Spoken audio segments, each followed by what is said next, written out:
ಜನಶ್ರೀ ನ್ಯೂಸ್ಗೆ ಸ್ವಾಗತ. ನಾನು ನಿತಿನ್ ಮಂಜುನಾಥ್. ಅಧಿಕಾರದ ಹೆಸರಲ್ಲಿ ಮಹಾಮೋಸ. ಹೊನ್ನಳ್ಳಿಯಲ್ಲಿ ಮಾಜಿ ಅಧ್ಯಕ್ಷನ ವಿರುದ್ಧ ಗಂಭೀರ ಆರೋಪಗಳು.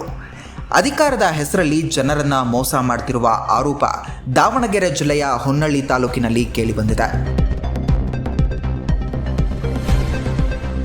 ಲಿಂಗಾಪುರ ಗ್ರಾಮದ ಮಾಜಿ ಅಧ್ಯಕ್ಷ ಶಿವು ವಿರುದ್ಧ ಸಾಕಷ್ಟು ಜನರಿಂದ ಗಂಭೀರ ಆರೋಪಗಳು ಕೇಳಿಬರ್ತಿದೆ.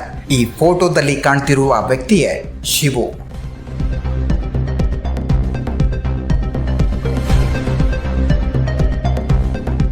ಲಿಂಗಾಪುರ ಗ್ರಾಮದ ಮಾಜಿ ಅಧ್ಯಕ್ಷ ಅಧಿಕಾರದ ಪ್ರಭಾವವನ್ನ ಬಳಸಿ ಸುತ್ತಮುತ್ತಲಿನ ಹಳ್ಳಿಗಳ ಜನರಿಗೆ ಕೆಲಸ ಮಾಡಿಕೊಡ್ತೇನೆ ಅಂತ ಹೇಳಿ ಹಣ ಪಡೆಯುತ್ತಿರುವಂತಹ ಆರೋಪಗಳು ಸಾಕಷ್ಟು ಕೇಳಿಬಂದಿವೆ.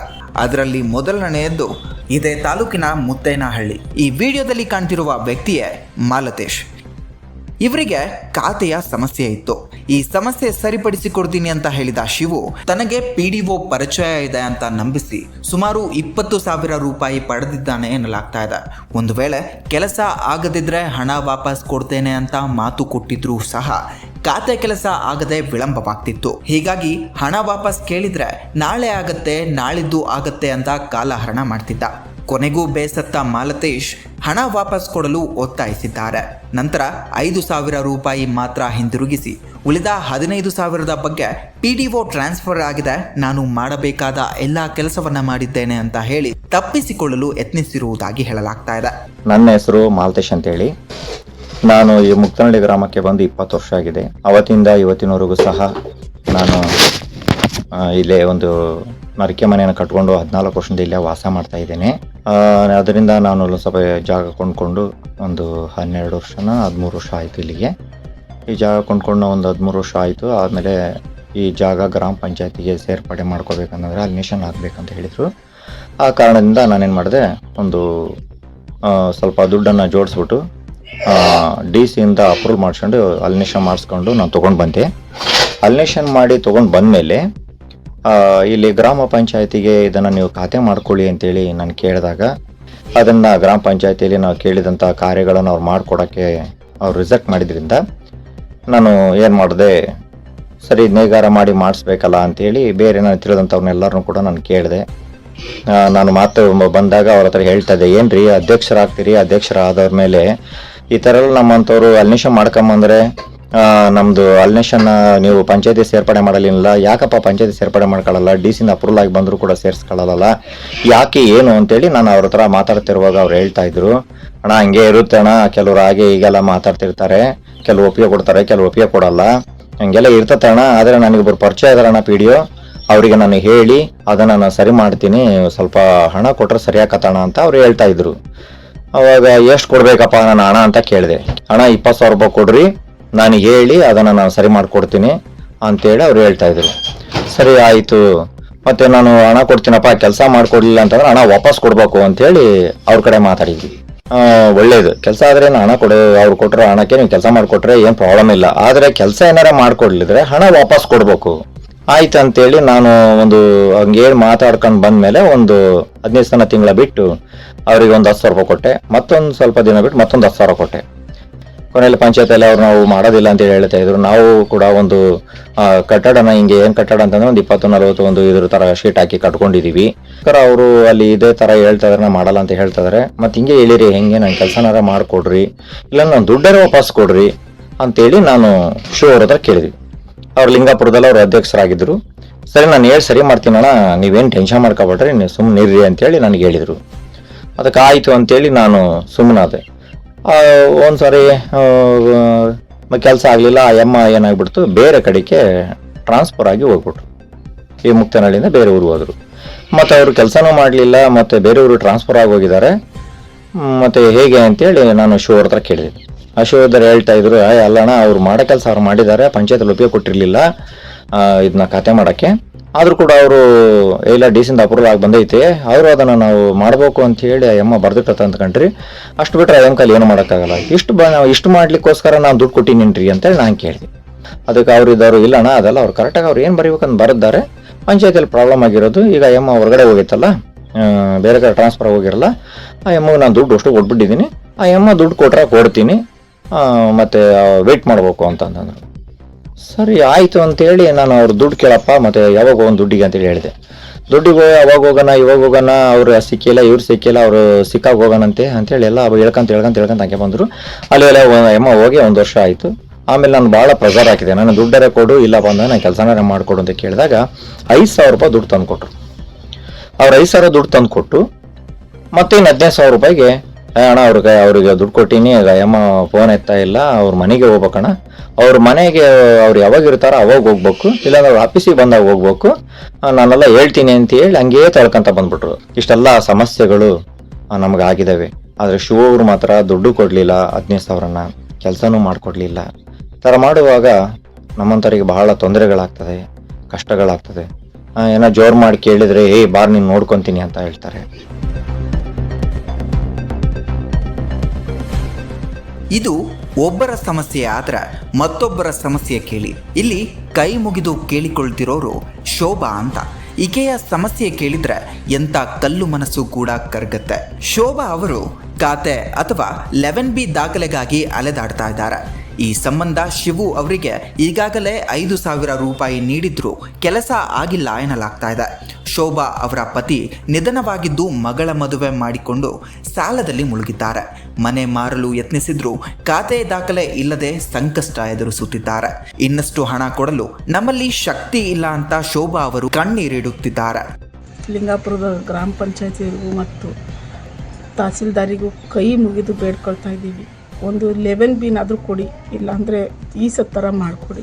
ತುಂಬ ಕಷ್ಟದಾಗಿದ್ದೀವಿ. ನಮ್ಮ ಯಜಮಾನರು ತೀರ್ಕೊಂಡಿದ್ದಾರೆ. 2 ಹೆಣ್ಮಕ್ಳು ಮದುವೆ ಮಾಡಿದ್ದೀವಿ, ಸಾಲ ಮಾಡಿದ್ದೀವಿ. ಸಾಲಕ್ಕೆ ಮನೆನಾರ ಮಾರೋಣ ಅಂದರೆ ಮನೆಯೂ ಯಾರೂ ತಗೊತಾ ಇಲ್ಲ ಈ ಸತಿ ಇಲ್ಲದೆ ಇರೋದಕ್ಕೆ. ನಮ್ಮರೇ ನನಗೆ ಅದು ಬಿಟ್ಕೊಡ್ತಾನೂ ಇಲ್ಲ ಮಾರೋಕ್ಕೆ. ಅದಕ್ಕೆ ಸಲುವಾಗಿ ಒಂದು ಈ ಸತ್ತಾದರೂ ಕೊಡ್ರಿ ಸ್ವಾಮಿ. ನಾವು ಬಡವರು ಬದುಕ್ತೀವಿ. ನಮ್ಮಂಥ ಎಷ್ಟೋ ಹೆಣ್ಮಕ್ಳು ತುಂಬ ಜನ ಕಣ್ಣೀರು ಹಾಕ್ತಾ ಇದ್ದಾರೆ. ಅವ್ರ ಗಂಡ ಇಲ್ದಲೆ, ಮಕ್ಕಳು ನೋಡ್ದಲೆ ತುಂಬ ಕಷ್ಟ ಅನುಭವಿಸ್ತಾ ಇದ್ದಾರೆ. ನಮ್ಮ ಲಿಂಗಾಪುರ ಗ್ರಾಮಕ್ಕೆ ಒಂದು 11B ನಮಗೆ ಕೊಡಿ, ಇಲ್ಲ ಅಂದರೆ ಒಂದು ಈ ಥರ ಕೊಡಿ ನಮಗೆ. ಅದರಿಂದ ನಾವು ಬದುಕ್ತೀವಿ ಸ್ವಾಮಿ. ಯಾರಿಗಾದ್ರೂ ಗ್ರಾಮ ಪಂಚಾಯತಿ ಕೇಳಿದರೆ ದುಡ್ಡು ಕೊಡು ಅಂತಾರೆ. ಒಬ್ರು 5,000 ಇಸ್ಕೊಂಡ್ರು ನಮಗೆ ಏನೂ ಮಾಡಿಕೊಡ್ಲಿಲ್ಲ. ಇನ್ನೊಬ್ರು ದುಡ್ಡು ಕೇಳಿದರು, ಆದರೆ ನಮಗೆ ಕೊಡೋ ಶಕ್ತಿ ನನಗಿಲ್ಲ ಸ್ವಾಮಿ. ನಮಗೆ ನಾವು ತುಂಬ ಬಡವರು, ಕೂಲಿ ಮಾಡೋ ಜನ ಸ್ವಾಮಿ ನಾವು. ಅದಕ್ಕೋಸ್ಕರ ಕೇಳ್ತಾ ಇದ್ದೀನಿ, ದಯವಿಟ್ಟು ನಿಮಗೆ ಕೈ ಮುಗಿದು ಬೇಡ್ಕೊಳ್ತಾ ಇದ್ದೀನಿ.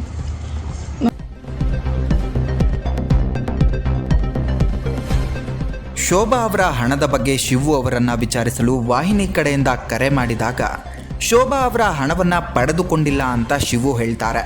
ಅಷ್ಟೇ ಅಲ್ಲದೆ ನೀವು ಹಣವನ್ನು ಯಾರಿಗೆ ಕೊಟ್ಟಿದ್ದು, ಯಾತಕ್ಕಾಗಿ ಕೊಟ್ಟಿದ್ರಿ ಅಂತ ಶೋಭಾ ಅವರನ್ನ ಪ್ರಶ್ನಿಸ್ತಾರೆ. ತದನಂತರ ಶೋಭಾ ಅವರೇ ಸ್ವತಃ ಶಿವು ಅವರೊಂದಿಗೆ ಮಾತನಾಡಿ, ನಿಮ್ಮ ಬಳಿಯೇ 5,000 ರೂಪಾಯಿ ಕೊಟ್ಟಿದ್ದೇನೆ, ನನ್ನ ತಮ್ಮನ ಮೊಬೈಲ್ನಿಂದ ಫೋನ್ ಪೇ ಮಾಡಿಸಿದ್ದೇನೆ ಅಂತ ಹೇಳ್ತಾರೆ. ಇದಕ್ಕೆ ಶಿವು ಅವರು ನಿಮ್ಮ ಹಣವನ್ನ ಸೆಕ್ರೆಟರಿ ಹತ್ರ ಕೊಟ್ಟಿದ್ದೇನೆ, PDO ಹತ್ರ ಕೊಟ್ಟಿದ್ದೇನೆ ಅಂತ ಕತೆಗಳನ್ನ ಹೇಳಲು ಪ್ರಾರಂಭಿಸ್ತಾರೆ. ಈ ಕತೆಗಳನ್ನ ಕೇಳಲು ಸಿದ್ಧವಿಲ್ಲದ ನಾವು ಸೆಕ್ರೆಟರಿ ಅಥವಾ PDO ಅವರ ನಂಬರ್ ಕೊಡಿ, ನಾವೇ ಮಾತನಾಡ್ತೀವಿ ಅಂತ ಹೇಳಿದಾಗ ಹಣವನ್ನ ನಾನೇ ಹಿಂದಿರುಗಿಸ್ತೀನಿ ಅಂತ ಶಿವು ಒಪ್ಪಿಕೊಳ್ತಾರೆ. ಯಾವಾಗ ಹೇಳಿದ್ರಂತ ಹೇಳ್ತಿದ್ದೀನ ನಿಮಗೆ? ಅಲ್ಲ, ಡೀಟೇಲ್ಸ್ ಕಳಿಸ್ಕೊಡ್ತೀನಿ ನಾನು ನಿಮಗೆ. ಅಲ್ಲ, ಅವ್ರು ವಿಡಿಯೋನೇ ಕಳಿಸವ್ರು ನನಗೆ ಆಕ್ಚುಲಿ. ಹೌದಾ? ನೀವೀಗ ಅಮೌಂಟ್ ರಿಫಂಡ್ ಮಾಡ್ತೀರಾ ಇಲ್ಲ ಕೆಲಸ ಮಾಡ್ಕೊಡ್ತೀರ ಅಂತ ಗೊತ್ತಿಲ್ಲ. ನಾನು ಬೆಳಗ್ಗೆ ಹೋಗಿ ಮಾತಾಡ್ತೀನಿ ತಡ್ರಿ ಅವ್ರ ಹತ್ರ. ಯಾರಿಗೆ? ಶೋಭಕ್ಕಗೆ. ಅಲ್ಲಲ್ಲ, ಅಮೌಂಟ್ ಇಸ್ಕೊಂಡ್ರೆ ನಿಜ ತಾನೆ? ಇಲ್ಲ ಅಮೌಂಟ್ ಇಸ್ಕೊಂಡ್ರಲ್ಲ ಅವ್ರ ಹತ್ರ. ಇಸ್ಕೊಂಡಿಲ್ಲ ಅಂತ ಹೇಳ್ತಾರಲ್ಲ ಮೇಡಮ್? ಇಸ್ಕೊಂಡಿಲ್ಲ ಅಂತ ಹೇಳ್ತಿದಾರಲ್ಲ. ಲೈನ್ ಅಲ್ಲಿ ಇದಾರೆ, ಮಾತಾಡಿ. ಶೋಭಕ್ಕ, ಹೇಳ್ರಿ. ಶೋಭಿ, ಯಾರಿಗೆ ಕೊಟ್ಟಿದ್ರಿ, ಯಾರಿಗೆ ಕೊಡಕಂತ ಕೊಟ್ಟಿದ್ರಿ ಹೇಳ್ರಿ ಕರೆಕ್ಟಾಗಿ.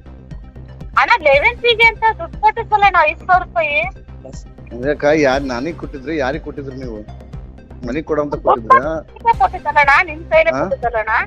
ನಿನ್ ಕೈಲೇ ನಾನು ಕೊಟ್ಟಿದ್ದು. ನಮ್ ತಮ್ಮನೇ ಫೋನ್ ಪೇ ಮಾಡಿದಾನಣ್ಣ. ನಾನ್ ಯಾರಿಗ್ ಕೊಟ್ಟು ಹೇಳ್ರಿ ನಿಮ್ ಎದುರುಗಡೆನೆ? ಯಾರಿಗ್ ಕೊಡ್ಸಿದ್ ಹೇಳ್ರಿ ನಿಮ್ ಎದುರುಗಡೆನೆ? ನೀವೇನ್ ಹೇಳಿದ್ರೆ ಸೆಕ್ರೆಟರಿ ಅವ್ರು ಹೋದ್ರಲ್ಲ ಒಂದ್ ಫಸ್ಟಿಗೆ, ಅವ್ರಿಗೆ ಕೊಟ್ಟೆ ಕಣಕ. ನಾನು ಕೊಟ್ಟು ಒಂದ್ 2-3 ದಿವಸಕ್ಕೆ ಅವ್ರು ಟ್ರಾನ್ಸ್ಫರ್ ಆಗಿ ಹೋದ್ರು ಅಂತ ಹೇಳಿದ್ರು. ಹೌದಾ? ಅವ್ರಿಗೆ ಕೊಟ್ಟೆ ಕಣಕ. ನಾನ್ ಕೊಟ್ಮೇಲೆ ಅವ್ರು ನಿಮ್ ಕೆಲ್ಸ ಮಾಡಿ ಕೊಡ್ತಾ ಇದ್ರ ಏನೋ ಅಷ್ಟಾಗಿ ಹೋದ್ರು ಅವ್ರು ಅಂತ ಹೇಳಿ. ಹೌದಾ? ಅವ್ರು KB ಇಂದ ಇದೆಲ್ಲ ತರ ಕಳಿಸಿದ್ರ ನಿಮಗೆ? ಕರೆಂಟ್ ಇಂದ ನಾನು ಹೊನ್ನಳಿಗೆ ಹೋಗಿ ತಗೊಂಡ್ಬಂದ್ ಕೊಟ್ಟೆ. ಹೌದಾ ಹ್ಮ್. ಸರಿ ಈಗ ಅಕ್ಕ ಅಲ್ಲಿ ಹೋದ ತಕ್ಷಣ ಹೋದ್ರು ಕಣಕ್ ಅವ್ರು ಟ್ರಾನ್ಸ್ಫರ್ ಆಗಿ ನಾನು ಈಗ ಹೋದ್ರೆ ಹೋಗಿಲ್ಲ ಹೋದ್ರು ತಾನೇ ಶಿವವ್ರೆ. ಕೆಲಸ ಮಾಡಕ್ಕ. ಶಿವರ ಒಂದ್ ನಿಮಿಷ, ಈಗ ಪೊಸಿಷನ್ ಇದ್ದೀರಾ ನೀವು ಪಂಚಾಯತಿಲಿ? ಇಲ್ಲ ನಾಳೆ ಅವರಿಗೆ ಅಮೌಂಟ್ ಕೊಡಿ, ಹಾ ಅವ್ರು ಮಾಡಿಸ್ಕೊಂತಾರೆ ಬೇರೆ ಕಡೆ. ಸಬಕ್ಕ ನೋಡಕ್ಕ, ನಾಳೆ ನಾನೇ ಬರ್ತೀನಿ ನಿಮ್ಮ ಮನೆ ಹತ್ರ. ಸೆಕ್ರೆಟರಿಗೆ ನಿಮ್ಮ ಎದುರುಗಡೆನೆ ಫೋನ್ ಮಾಡ್ತೀನಿ. ಸೆಕ್ರೆಟರಿ ನಂಬರ್ ಕೊಡಿ, ಇಲ್ಲ ನೀವೇನ್ ಮಾಡಕ್ ಹೋಗ್ಬೇಡಿ. ಬೇಡ ಬೇಡ, ನಾನ್ ಮಾತಾಡಿಸ್ತೀನಿ. ನಾವು ಯಾವ ಸೆಕ್ರೆಟರಿ ಹೇಳ್ರಿ ರೀ, ಒಂದ್ ನಿಮಿಷ ಇರ್ರಿ. ಜನಗಳ ಹತ್ರ ದುಡ್ಡು ಇಸ್ಕೊಂಡು ನೀವು ಸೆಕ್ರೆಟರಿ ಕೊಟ್ರೆ ಅವ್ರಿಗೆ ಕೊಟ್ರೆ ಹೇಳೋದು ಸರಿ ಇಲ್ಲ ಇದು. ಆ ಸೆಕ್ರೆಟರಿ ನಂಬರ್ ಕೊಡಿ, ಈಗ ಲೈನಿ ತೊಗೊಳ್ತೀನಿ ಒಂದ್ ನಿಮಿಷ. ಸೆಕ್ರೆಟರಿ ಎಲ್ಲ ಪಿಡಿ ಅವರು. ಪಿಡಿಒ ನಂಬರ್ ಕೊಡಿ, ಪಿಡಿಒ ಆಗ್ಲಿ ಯಾರಿದ್ರೆ ಅಂತ. ಇವಾಗಿನ ಪಿಡಿಒನ ಹಳೆ ಪಿಡಿಒನ? ಹಳೆಯವ್ರ ಹಳಬರು. ಏನ್ ಹೆಸರು ಅವ್ರದ್ದು? ಧರ್ಮಪ್ಪ. ನಂಬರ್ ಒಂದ್ ನಿಮಿಷ ರೀ, ನನ್ನ ಹತ್ರ ಇದೆ ನಂಬರ್. ಈಗ ಒಂದ್ ನಿಮಿಷ ಬೇಡ ಬಿಡಿ, ನಾನ್ ನಾಳೆ ಕ್ಲಿಯರ್ ಮಾಡ್ಕೊಡ್ತೀನಿ ಅವ್ರಿಗೆ. ಧರ್ಮಪ್ಪ ಇರಪ್ಪ, ಒಂದ್ ನಿಮಿಷ ಲೈನಾಗಿರಪ್ಪ, ಜನ ಒಂದ್ ನಿಮಿಷ ವೆಯ್ಟ್ ಮಾಡಿ ಲೈನಾಗಿರ. ಈಗ ಅವ್ರನ್ನೆಲ್ಲ ನಾವು ವೆಯ್ಟ್. ಏನ್ ಯಾರ್ಯಾರ ಹತ್ರ ದುಡ್ಡು ಇಸ್ಕೊಂಡು ಪಾಪ ಅಟ್ಲೀಸ್ಟ್ ಕೆಲ್ಸನಾರು ಮಾಡ್ಕೊಡ್ಬೇಕಂಡ್ರಿ. ಏನ್ರಿ ನೀವು ಹಿಂಗ್ ಮಾಡ್ಕೊಂತ ಬಂದಿದ್ರ ಎಲ್ಲಾ ಕಡೆಗೆ? ಹಾ, ಇನ್ನು 3-4 ಕಾಲಿದೆ, ಇನ್ನು 3-4 ಕಾಲಿದೆ, ತಗೊಳ್ತೀನಿ, ಅವ್ರದ್ದು ತಗೊಳ್ತೀನಿ. ಅರ್ಧ ಆಯ್ತಾ? ಒಂದೇ ನಂಬರ್ ಇರೋದು ಅವ್ರ, ಅದೇ ಮಾಮೂಲಿ ನಂಬರ್. ನಾನು ಬೆಳಗ್ಗೆ ಅವ್ರು ರೆಡಿ ಮಾಡ್ಕೊಡ್ತೀನಿ ಬಿಡ್ರಿ, ಕೇಳಿ ಮಾತಾಡ್ಸಿ. ಅಮೌಂಟ್ ಕೊಡ್ತೀರಾ ಅವ್ರಿಗೆ? ನಾಳೆ ಕೊಡ್ತೀರಾ ಅಮೌಂಟ್? ಮತ್ ನಾಳೆ ಅಮೌಂಟ್ ಕೊಡ್ತಾರಮ್ಮ ಶಿವಣ್ಣ ಅವರು. ಕೊಡ್ಲಿಲ್ಲ ಅಂದ್ರೆ ಫೋನ್ ಮಾಡಿ, ಎಲ್ಲ ರೆಕಾರ್ಡ್ ಇದೆ, ನಿಮ್ ಆಡಿಯೋ ನನ್ನ ಹತ್ರ ಇದೆ. ನಾಳೆ ಕೊಡ್ಲಿಲ್ಲ ಅಂದ್ರೆ ನಾಡಿದ್ದು 100% ಕೊಡ್ತಾರೆ. ನಾಳೆ ಪಾಪ ಅವ್ರು ಕೊಡ್ತೀನಿ ಅಂತ ಹೇಳಿದಾರೆ, ನೀವೇನ್ ಕೇಳಕ್ ಹೋಗ್ಬಿಡಿ, ಅವರೇ ಬಂದು ಕೊಡ್ತಾರೆ. ಅರ್ಥ ಆಯ್ತಾ? ನನಗೆ ಈ ಸರ್ಕಾರ ಒಂದೇ ಅದು ನಾನು ನೆಕ್ಸ್ಟ್ ಮಾಡ್ತೀನಿ. ನಮ್ಮ ಇರ್ಲಿ, ಅಲ್ಲಿ ಏನಾಗಿದೆ ಗೊತ್ತಿಲ್ಲ, ಅಲ್ಲಿ ಆಗ್ತಾ ಇದೆ ಇಲ್ಲ ಅಂತ ಗೊತ್ತಿಲ್ಲ. ಬಟ್ ಇದು ಹೇಳಿದ್ರಲ್ಲ ಅಮೌಂಟ್, ಅವ್ರಿಗೂ ಪಾಪ ಏನಾಗಿದೆ ಗೊತ್ತಿಲ್ಲ, ಅವ್ರ ಕೈಲಿ ಮಾಡೋಕ್ಕಾಗಿಲ್ಲ. ಯಾರೋ ಸೆಕ್ರೆಟರಿ ಇಸ್ಕೊಂಡು ಹೋಗಿದ್ರ ಅಂತ, ಅವ್ರ ಹತ್ರ ಅಮೌಂಟ್ ಆಕ್ಚುಲಿ ಅವರು ಇಟ್ಕೊಂಡಿಲ್ಲ. ನಾನು ಸೆಕ್ರೆಟರಿಗೆ ಮಾತಾಡ್ತೀನಿ, ಮಾತಾಡ್ಬಿಡ್ತೀನಿ. ಸೆಕ್ರೆಟರಿ ಏನಂತ ಕೇಳ್ಕೊಂಡು ಅವ್ರು ಏನಾರು ಇಸ್ಕೊಂಡಿದ್ರೆ ಅದು ಬೇರೆ ಸ್ಟೆಪ್ ಇದೆ. ನನ್ನ ಅಮೌಂಟ್ ಮಾತ್ರ 100% ಬರುತ್ತೆ. ಸೆಕ್ರೆಟರಿಯಿಂದ ಕಡೆ ಬರುತ್ತೋ ಇಲ್ಲ ಶಿವವ್ರ ಕಡೆಯಿಂದ ಬರುತ್ತೋ ಗೊತ್ತಿಲ್ಲ. ನಿಮಗೆ 5,000 ಬರುತ್ತೆ. ಹಾ, ಅದಾದ್ಮೇಲೆ ಈ ಸ್ವತ್ತಿನ ಪ್ಲಾನ್ ಮಾಡಿಸ್ತೀನಿ. ಓಕೆ ಮಾ, ಆಯ್ತು. ನಮ್ ಕಡೆ ಏನಾಗ್ತದೆ ಮಾಡ್ಕೊಡ್ತೀವ್ರಿ. ನಾಳೆ ಸ್ವಲ್ಪ ಅಮೌಂಟ್ ಕೊಡ್ರಿ ಅವ್ರಿಗೆ. ಆಯ್ತಾಯ್ತು, ಇಸ್ಕೊಡ್ತೀನಿ. ನೋಡಿ ಅಮ್ಮ ಕಣ್ಣೀರ್ ಆಗ್ತಾ ಇದೆ. ಇನ್ನು ಈ ವಿಷಯ ಸುದ್ದಿ ಆಗುತ್ತಿರುವುದನ್ನು ತಿಳಿದ ಶಿವು ಅವರು 4,500 ರೂಪಾಯಿಯನ್ನ ವಾಪಸ್ ನೀಡಿರುವುದಾಗಿ ತಿಳಿದು ಬರ್ತಿದೆ. ಸರ್, ನೀವು ಇವತ್ತು ಮಾಡಿದೊಂದು ಉಪಕಾರ ಒಂದು ಜೀವ ಉಳಿಸ್ದಂಗ ಆಗ್ಬಿಟ್ಟಿದ್ದು ಸರ್. ಏನಮ್ಮ ಇವತ್ತು ನೀವು ಮಾಡಿದೊಂದು ಉಪಕಾರ ನನಗೆ ನನಗೆ ಒಳ್ಳೇದಾಗೈತಿ ಅಂದ್ರೆ ಸರ್, ಇವತ್ತು ಭಾರಿ ಖುಷಿ ಬಂದಿತ್ತು ಸರ್. ಒಂದು ಏನಾಯ್ತು ಇಲ್ಲ ಸರ್, ಸಂಘ ಬಂದು ಕೂತ್ಬಿಟ್ಟಿದ್ರು. ನೀವು ಹೆಂಗ್ ಹಾಕ್ಸಿದ್ ಹೆಂಗಾತು ಅಂದ್ರೆ ದೇವರೇ ನನಗೆ ಬಂದು ಇವತ್ತು ಎಲ್ಲ ಅಮೌಂಟ್ ಕೊಟ್ನಾ? ಹಾ ಸರ್, 4 ವರ್ಷ ಹಾಕಿದ್ವಿ ಸರ್. ಎಷ್ಟು ಕೊಟ್ಟ ಅಮೌಂಟು? 4.5 ಸರ್. ನಮ್ಮ ತಮ್ಮ ಮಾತ್ರ ಅವತ್ತು 500 ರೂಪಾಯಿ ಹಾಕ್ಸ್ಕೊಂಡಿದ್ದಂತೆ. ಇದು ಮತ್ತೊಬ್ಬನ ಕತೆ. ಇಲ್ಲ ಆತರ ಏನಿಲ್ಲ ಸರ್. ಒಬ್ರು ಒಂದ್ಸಲ ಹೇಳಿದ್ರು, ಅದು ತುಂಬಾ ದಿವಸದ ಹಿಂದೆ. ಯಾರು? ಅವ್ರ ಹೆಸರು ಗೊತ್ತಿಲ್ಲ ಸರ್ ನನಗೆ. ಒಂದ್ 25,000 ಕೊಟ್ರೆ ಬೇಕಾದ್ರೆ ಮಾಡ್ತೀನಮ್ಮ ಅಂತ ಒಂದ್ಸಲ ಹೇಳಿದ್ರು. ಯಾರಮ್ಮ ಅವರು? ಪಂಚಾಯತಿಲಿ ಏನಾಗಿದ್ರು? ಅವರು ಅಧ್ಯಕ್ಷರು ಅಂತಾನೆ ಕಾಣ್ತಾರೆ ಸರ್. ಎಲ್ಲ ಲೇಡೀಸ್ ಜೆಂಟ್ಸ್? ಜೆಂಟ್ಸ್ ಅವರು. ಏನ್ ಹೆಸರಮ್ಮ ಅವ್ರದ್ದು? ಅವ್ರ ಹೆಸರು ಗೊತ್ತಿಲ್ಲ ಸರ್ ನನಗೆ. ಪರಶುರಾಮ. ಅಷ್ಟಕ್ಕೂ ಈ ಪರಶುರಾಮ ಯಾರು? ಪರಶುರಾಮ ಎಂಬ ವ್ಯಕ್ತಿ ಗ್ರಾಮ ಪಂಚಾಯಿತಿಗೆ ಯಾವುದೇ ಅಧಿಕೃತ ಸಂಬಂಧ ಇಲ್ಲದಿದ್ದರೂ ಈತನ ಅತ್ತಿಗೆ ಗ್ರಾಮ ಪಂಚಾಯಿತಿಯ ಅಧ್ಯಕ್ಷೆ ಅನ್ನುವ ಒಂದೇ ಕಾರಣಕ್ಕೆ ಈ ಕೆಲಸ ಮಾಡಿಸಿಕೊಡ್ತೀನಿ, ಆ ಕೆಲಸ ಮಾಡಿಸಿಕೊಡ್ತೀನಿ ಅಂತ ಓಡಾಡ್ತಿದ್ದಾನೆ ಅನ್ನುವ ಆರೋಪ ಇದೆ. ಇದೇ ವೇಳೆ ಕೆಲಸ ಆಗಬೇಕಂದ್ರೆ 25,000 ರೂಪಾಯಿ ಕೊಡಬೇಕು ಅಂತ ಹಣದ ಬೇಡಿಕೆ ಇಟ್ಟಿದ್ದಾನೆ ಎಂಬ ಆರೋಪ ಕೇಳಿಬರುತ್ತಿದೆ. ಇದು ಒಬ್ಬ ವ್ಯಕ್ತಿಯ ಪ್ರಕರಣ ಮಾತ್ರ ಅಂತ ಹೇಳಿಕೊಂಡು ಮೌನವಾಗಿರೋದು ಸುಲಭವಾಗಿರಬಹುದು. ಆದರೆ ಇಲ್ಲಿ ಕೇಳಿ ಬರ್ತಿರುವ ಆರೋಪಗಳು ದೊಡ್ಡ ಪ್ರಶ್ನೆಗಳನ್ನು ಎಬ್ಬಿಸುತ್ತಿದೆ. ಗ್ರಾಮ ಪಂಚಾಯಿತಿ ಮಟ್ಟದಿಂದ ಹಿಡಿದು ತಾಲೂಕು, ಜಿಲ್ಲಾ ಪಂಚಾಯಿತಿ ಮಟ್ಟದವರೆಗೂ ಜನರಿಗೆ ಸಿಗಬೇಕಾದ ಮೂಲಭೂತ ಸೇವೆಗಳ ಯಾಕೆ ಇಷ್ಟು ಕಷ್ಟವಾಗ್ತಾ ಇದೆ? ಈ ವ್ಯವಸ್ಥೆ ಯಾರಿಗಾಗಿ ಕೆಲಸ ಮಾಡುತ್ತಿದೆ? ಸರ್ಕಾರ ಜನರಿಗಾಗಿ ಇದೆಯಾ ಅಥವಾ ಅಧಿಕಾರದ ಹೆಸರಲ್ಲಿ ಕೆಲವರು ಹಣ ದೋಚೋಕೆ ಇದೆಯಾ? ಗ್ರಾಮ ಪಂಚಾಯಿತಿ, ತಾಲೂಕು ಪಂಚಾಯಿತಿ, ಜಿಲ್ಲಾ ಪಂಚಾಯಿತಿ ಮಟ್ಟದಲ್ಲಿ ಸೇವೆಗಳು ಸರಿಯಾಗಿ ಯಾಕೆ ಸಿಗ್ತಿಲ್ಲ ಅನ್ನೋದು ಜನರು ಈಗ ಕೇಳ್ತಿರುವ ಪ್ರಶ್ನೆ. ಸರ್ಕಾರ ಈಗ ಬೆನ್ನೆಲುಬಿಲ್ಲದ ಸ್ಥಿತಿಯಲ್ಲಿದೆಯಾ? ವ್ಯವಸ್ಥೆ ಕುಸಿದಿದೆಯಾ ಅಥವಾ ಕೆಲವರ ಮನಸ್ಥಿತಿಯಿಂದಲೇ ಜನರಿಗೆ ತೊಂದರೆ ಆಗ್ತಿದೆಯಾ? ಇದು ಕೇವಲ ಒಂದು ಖಾತೆಯ ವಿಷಯ ಅಲ್ಲ.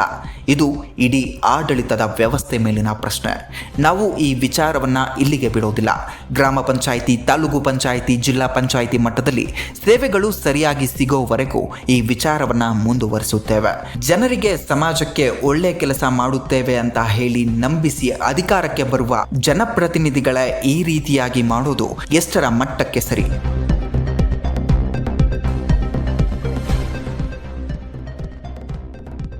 ಮತ್ತಷ್ಟು ಕರ್ಮಕಾಂಡಗಳು ಬಯಲಾಗ್ತಾ ಇದೆ. ಅದನ್ನು ನಿಮ್ಮ ಮುಂದೆ ಮುಂದಿನ ಸಂಚಿಕೆಯಲ್ಲಿ ಎಳೆ ಎಳೆಯಾಗಿ ಬಿಚ್ಚಿಡ್ತೇವೆ. ತಪ್ಪಿತಸ್ಥರು ಯಾರೇ ಆಗಿರಲಿ ಅವರ ವಿರುದ್ಧ ಕಠಿಣ ಕ್ರಮ ಕೈಗೊಳ್ಳಬೇಕಾಗಿದೆ. ಜನರ ನಂಬಿಕೆಯನ್ನು ದುರುಪಯೋಗ ಪಡಿಸಿಕೊಳ್ಳುವವರಿಗೆ ಕಾನೂನಿನ ಪಾಠ ಕಲಿಸಲೇಬೇಕಿದೆ.